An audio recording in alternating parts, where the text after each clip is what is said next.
I heard over and over again, oh, I was so into cycling and then I had a kid and I stopped. And you don't have to stop when you have a family, but you do have to figure out what works for your new setup. I Yes. do find that kids most of the time have more fun and are able to have more fun quicker without training wheels. I don't want people to get stuck on, I'm doing it wrong, or Right. now I'm choosing the slow option. What I want you to do is have fun with your kid on a bike. Welcome to All Bodies on Bikes, the podcast, where all bodies are good bodies, all bikes are good bikes, and all rides are celebrated. All Bodies on Bikes is a movement to create and foster a radically inclusive bike community. So join your hosts, I'm Ellen, And I'm Marley, as we explore the complexities of the biking world. Help us break down barriers and create the world that we want to see. Come along for the ride. Marley, did you just put food in your mouth again right as I hit record? Just a crumb of my handsome hunk.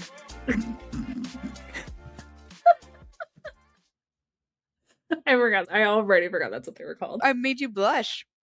Did you? Yeah, a little. Yeah. I think it's partially blush, but it's partially I've been staring at my window for 30 minutes Oh. at this point. And I've Yeah. discovered I'm on a skincare routine journey because my face is real red, as anybody who watches the podcast, which you can do on YouTube and Spotify. Wink, wink. But my cheeks have always been red. And I've noticed because I've gotten better at wearing sunscreen every day. And if I don't wear sunscreen, I think that is actually the key. Yeah, sunscreen's important. And I forgot today. So Oh. as much as I do for sure blush at a reference to what was it? A handsome hunk. Handsome hunk. Handsome hunk. I am not only blushing at that, but also Russians do not blush. We don't do this. Never in my life have I blushed. In a non sequitur twist, we're going to talk about family cycling, so we should probably not be talking about handsome hunks and chewing on them. We could. I mean, I suppose that's how family's got to get made somehow. Family can look like anything, but there is a typical way you make them. Through love. Love is how you make families. That's Love. there are many ways to be a family. Yes. I run Casey Family Bike Ride, as I think a lot of podcast listeners probably know. But that is one of the things I say on my FAQs. It's just like, I am not here to police how you family. Like, come here as you are, as whoever your family is. If it's just you on a bike, like, there's no requirement to come on this ride. There's chosen family. There's your real family. We can maybe say this is more about cycling with young people in your life. Kind of the different ways that can look and how you can make that happen. And maybe some tools and tricks that Ellen and I have learned along the way. Yeah. Can we start with why training wheels are a bad idea? Ooh, that is a good fight me on it situation. Yeah. Because I do not think that training wheels are a bad idea. So go on. Why don't you present your argument and then I can counter? Sounds good. I love this. Okay. If you have a small child in your life, I would strongly encourage you to introduce cycling to them without the use of training wheels. I think training wheels provide, they can be a fine support, but from what I've observed with lots of children, is they don't necessarily teach the skills that progress to successful independent riding. And what I mean by that is, so the training wheels, typically the kids don't learn balance. They're relying on these training wheels for forward momentum, and they're focused on pedaling and the awkwardness and the balance, and it doesn't really replicate what riding a bike is actually like. So you might be like, okay, well, if I'm not doing training wheels, how the heck do I teach my kid to ride a bike? And that's where a balance bike comes in. And so we often see these with really, really young kids. You can get them on there as soon as they're walking, 1, 2 years old. And it's a bike that doesn't have pedals, often a Strider bike or other brands. And basically the kids just push with their feet. And really quickly, they tend to pick up the balance. They can lift their feet up and just be zooming and scooting around all over the place. And then when they're ready, it's pretty easy to add the cranks and the pedals back on, depending on the bike model, of course. But to transition into pedaling and pedaling independently. The other reason I really like the Strider bikes is even for kids who are a little bit older, 6, 7, 8, who weren't taught to ride a bike as younger kids. They can still keep up with the other kids on bikes without feeling like a baby or feeling like they have to use these training wheels. Because if you've seen kids on bikes with training wheels, they're slow, they're clunky, like it's just not intuitive, and the kids are often struggling. Whereas with the balance bikes, they can just zoom around, and when they're ready, put the pedals on. So yeah, I just think it's a more natural transition to riding a traditional bike. And I agree with everything you just said.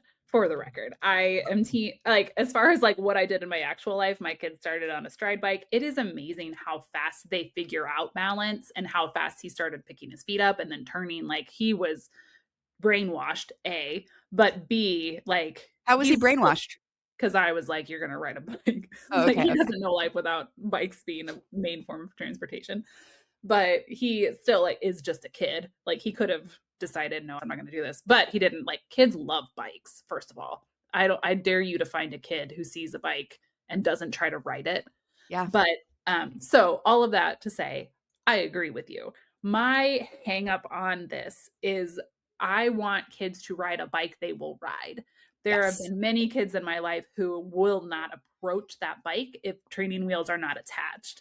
And they still will learn to ride a bike with training wheels. It might take longer. And this is where I have to look at the research. Some research did just come out within the last year that like compared the two. And there is a quicker uptake on the stride bike than with training wheels.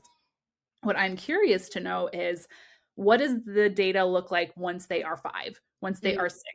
Like, is it that, you get up and over if you're a stride bike and over and up if you're training wheels? Like, but by the time they're 6, it's all a moot point. Because that's where I don't want people to get stuck on, I'm doing it wrong, or Right. now I'm choosing the slow option. What I want you to do is have fun with your kid on a bike so that Exactly. they Yeah. see this as an option, especially because then once they're older, bikes can be a huge part of our autonomy. Like you Yeah. can go a lot further. You can trust them to do safe things as long as you're teaching them safety from the beginning. So that's my hang up with the conversation around stride bikes. So, Yeah. And I don't disagree with any of that. All bikes are good bikes as long as they're safe. But I do yes. find that kids most of the time have more fun and are able to have more fun quicker without training wheels. So, Yeah. yeah. So, how much have you worked with kids to actually teach them to ride? Quite a bit through my time at the bike shop, both the one that I'm at now and the one previously. In both shops, we did not use training wheels. Do you know the other viral thing I've seen on how to teach your kid to ride is you get a sheet or like a long towel and you like put it around their middle and then Oh, you can hold on to them without having to like hunch over the whole time because you are an old parent like me and you're already almost 40 and you have to like throw your back out in order to lean down for your 2-year-old. But so you like hold them and like you can then also give them a bit more slack or hold them up a little bit more based on how they're learning. that makes so much sense. Yeah. It seems Um, like it's been great. Yeah, the other experience I've had with teaching kids how to ride bikes was with this group called Adventure for All, Okay. which I think we had them on the podcast many years ago. But they work with kids with developmental delays and disabilities. So lots of kids with Down syndrome or autism or other neurological delays. And so they do summer camps. And so I got to help out with one in Arkansas. And that Mhm. was really cool because most of those kids, they were mostly teenagers actually, and just hadn't ever been given the opportunity to Hmm. learn how to ride a bike. And obviously with Down syndrome, there's like muscle tone issues. But most of these kids by the end of the week were riding independently, which was really, really cool and really, really fun. And for them, we taught them, we didn't use training wheels. We kind of used balance bike type, but it was immediately teaching them how to pedal, where to look, um, gaining that confidence in their bodies and in the Yeah. bicycle. Um, I was going to go somewhere else with this. Size of bike is important for your kid as much as it is for you. So Tell me more about that. a lot of times what parents, there are kind of two ways that this goes.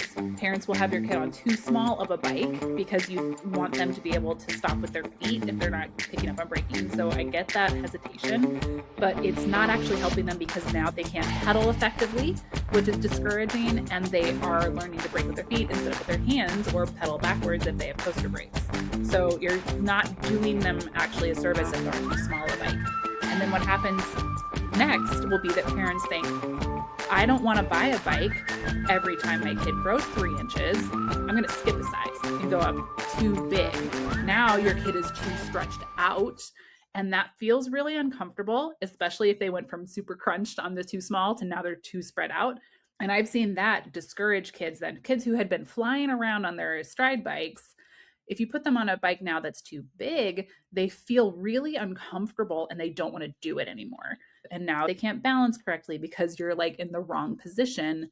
You're going to accidentally discourage them from riding and having a good time. That makes sense. So what's a parent to do? Where do you recommend finding kids' bikes? Any recommendations for that? You can find them at thrift stores. Be very careful. You will want to probably have that checked out by a bike shop just to be sure that like the chain's in good shape, that all the brakes are still working. The other thing that I've seen starting to happen, I know that Guardian does this. I don't know if other brands do this yet, which Guardian is a brand that they started with kids' bikes and now they're branching into adults' bikes. They will say, if your kid outgrows this, donate it to a charity and we'll give you your money back. Then the hope then for them is you then buy another Guardian bike with the money. But going forward, you're at least not out that much money. The other thing is hand-me-downs from friends. Like, can you like start talking around in your neighborhood to be like, hey, your kid is 2 years older than mine. Like, can we start this hand-me-down system?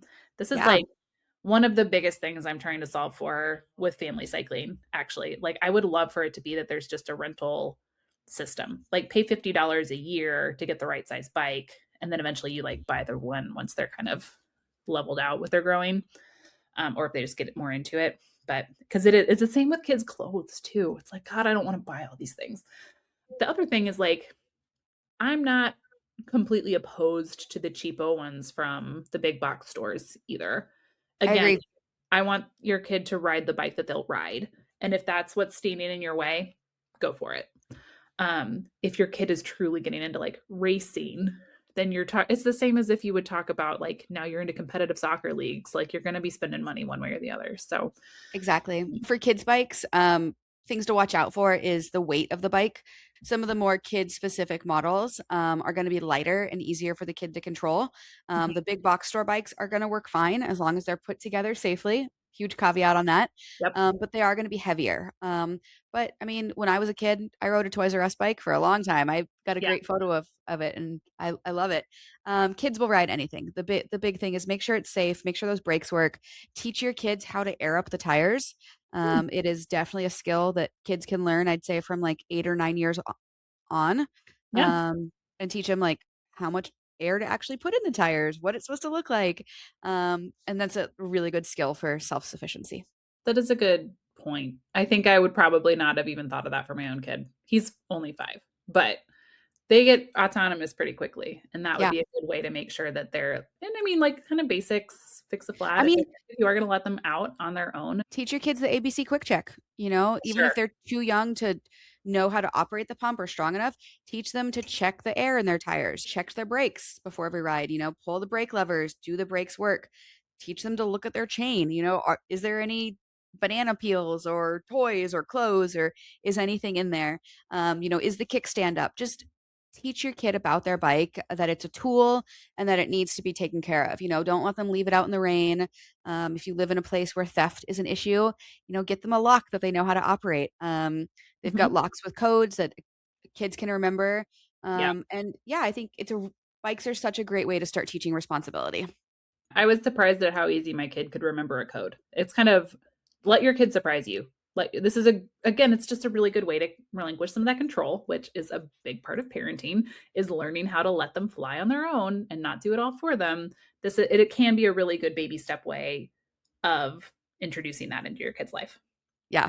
Let's switch gears a little bit and talk about going back to smaller children, Yes. riding with your kids on your bike with you. So I've seen like three primary setups. I'm gonna hold cargo bikes off to the end because that's a whole different thing. But so the two primary setups I've seen is like the traditional kid seat mounted on a rack on the back of your bike, or the kids ride shotgun, where there's like a little seat in between you and the handlebars, and the kids ride right there. Yeah. Ellen, do you have experience with either of those? I do. I have all of these. I actually had a Thule seat that connected to the steer tube, but that actually had like a 5-point harness in it. And he was less than a year old when we started that one. So it's kind of like the youngest you could possibly be. I think the advice is that they need to be able to sit up on their own. They don't have to be walking yet, but if they can sit and support themselves, then it's fine for them to be in a bike so long as you're using safe stuff. So that was a front mount. And then I have seen what's called, the brand is shotgun seat.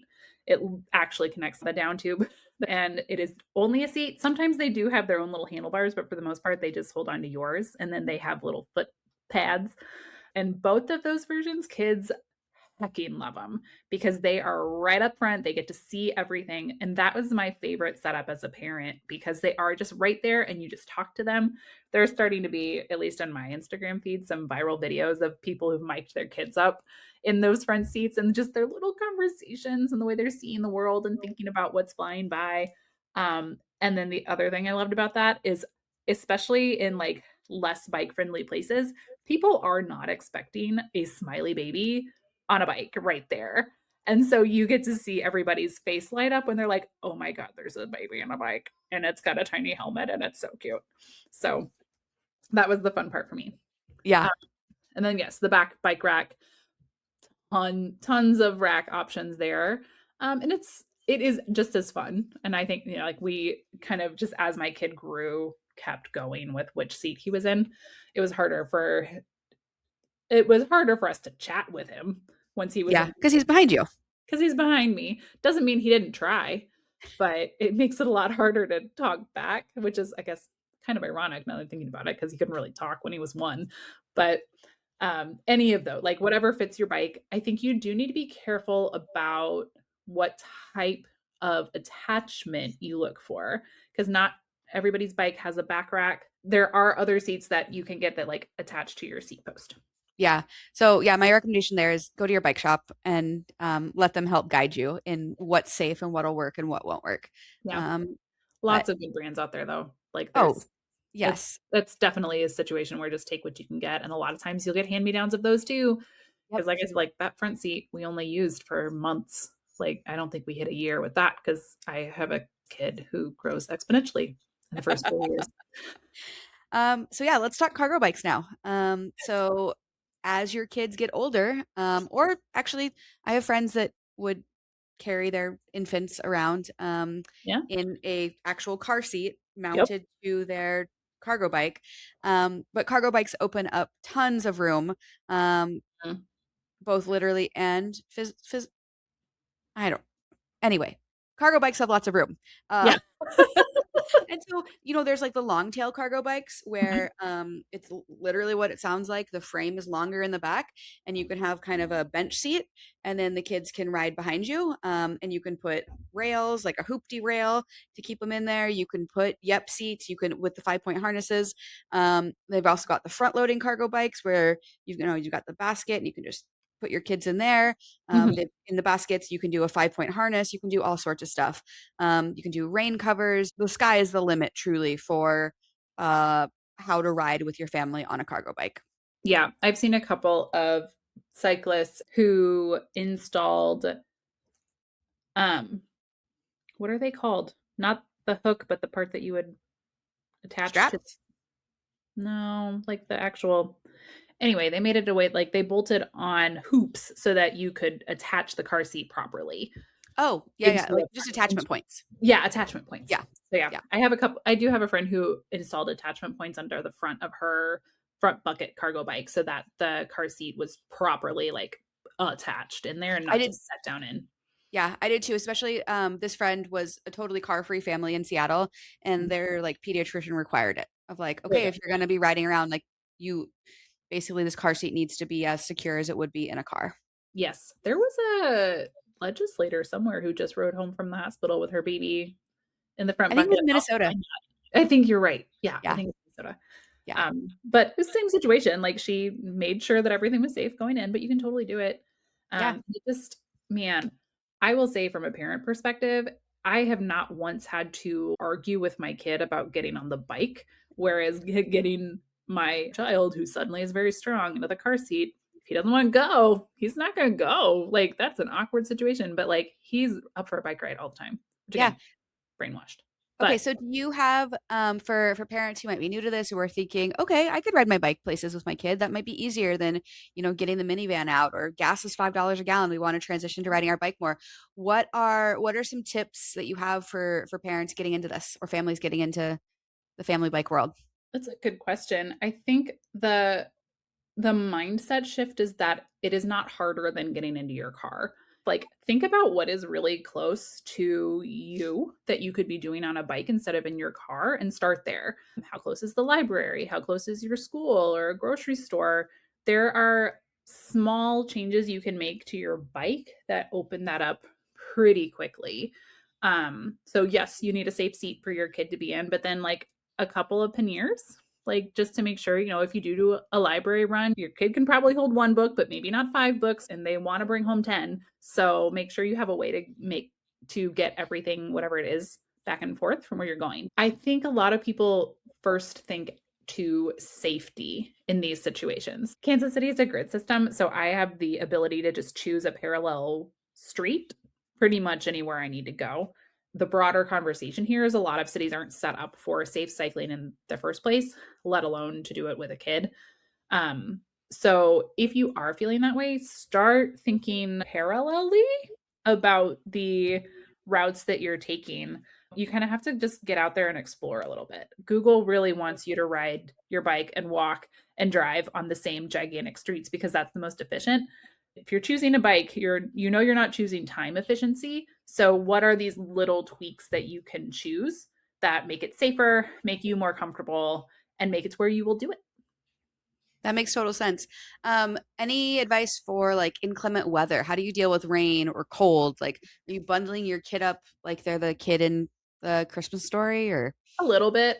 A wind and rain layer goes really far. So what we've found is that my kid like, if he doesn't have gloves on, he's not right. Like, he will complain. So gloves and like around your face is what will kind of help you feel warm, which is similar for if you're riding as an adult. And then a windbreak layer, because they don't have the benefit of like moving their body the way that you do to keep warm. So if I've got him in the trailer, like, we'll just chuck blankets back there. And if it's in the trailer, that is the built-in windbreak layer. And then I have some friends who have an Urban Arrow, which is a front bucket, and it comes with like a whole rain system, but they use it most for the cold because it blocks the wind. It blocks the kids from getting too cold. Those are kind of the first two things I would focus on. If I'm being real honest, we just hit a point at the year where it's like, well, the bike's in the garage for the next couple months. But even then, I mean, climate change is making it to where those are getting shorter and shorter. So, Yeah, or you'll have a that's nice for day real. and you get to just hop out. It's nice. Awesome. Well, I guess one other question is like, how far can kids go on bikes? That is a good question. And they go, again, this is where they will surprise you. The Kansas City family bike ride that I run goes 3 miles in one direction, and kids have no problem with that one. It's a relatively flat route. But actually, the other thing that is surprising me about my kid now is he can climb hills without thinking about it nearly as much as I do, because he's in a quarter of the size of the body. So he doesn't have to haul 200 pounds up a hill. He's only hauling like 50 pounds. So he makes it pretty far. His bike at this point does have, I think, 7 gears. So he's learning how to like put it in a smaller gear or a shorter gear. What's the right, a lower gear? An So easier gear? an easier gear to get up those hills. But even if he doesn't, he's able to power up pretty good. I actually think if you start riding as a family with your kid on their own bike, what you're going to want to be more careful of is not going so far that then they're tired before it's over. So Mm, like the way that a kid's brain works is, I like this, I want to keep doing it. And the way your adult brain needs to work is, let's save some energy for the ride back, or save energy for getting from the trailhead to the car, whatever kind of that last mile is in that situation is what you will need to be doing as the parent. But then as they get better at it, their endurance is going to grow the same way that it would for you as a workout. yeah, It's yeah. really And cool. I would encourage folks, if your interest is piqued and you're hearing this, there's so many good resources on YouTube and Facebook and Instagram Yeah. of families doing this. And so, lots of families the parent will be on a cargo bike, the kiddo will be on their own bike. And then at some point during the day, the kid gets tired, wants a break. You figure out a way to carry the kid and the bike on the adult bike, Yeah. which just opens up even more possibilities. That's a good point. We have figured out, like, when we were first starting out and wanting to do longer rides, we had a way to put the bike in the trailer that was hauled behind a cargo bike that my kid would ride in. So it's like the trailer became the trunk. Yeah. And we could just chuck lots of things in there. A lot of snacks, always have water. This is where, like, my adult brain hasn't quite actually gotten adulty enough for those steps. That's where having a partner who is a little bit checklist oriented is a good thing in my life.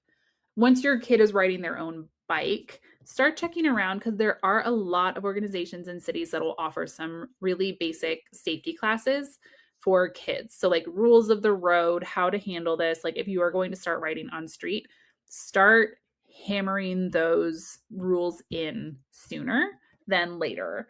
And this is again where what I'm learning about kids is, like, the more you just do it, like, this is just the way it's done. Nope, this is just the way it's done.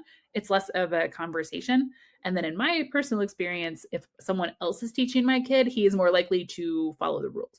So Yep. sometimes it's good to outsource that information so that you have, like, that, no, remember coach so-and-so said, you look both ways, that sort of stuff. Yeah, So, and we're coming up to summer, and there's mhm. tons of kids bike summer camps Oh where yeah. they can learn all of this stuff. Like, they can even, like, come in not riding a bike and leave fully independently pedaling. So Yeah, I would encourage folks to look into that too. for sure. Yeah. Love that.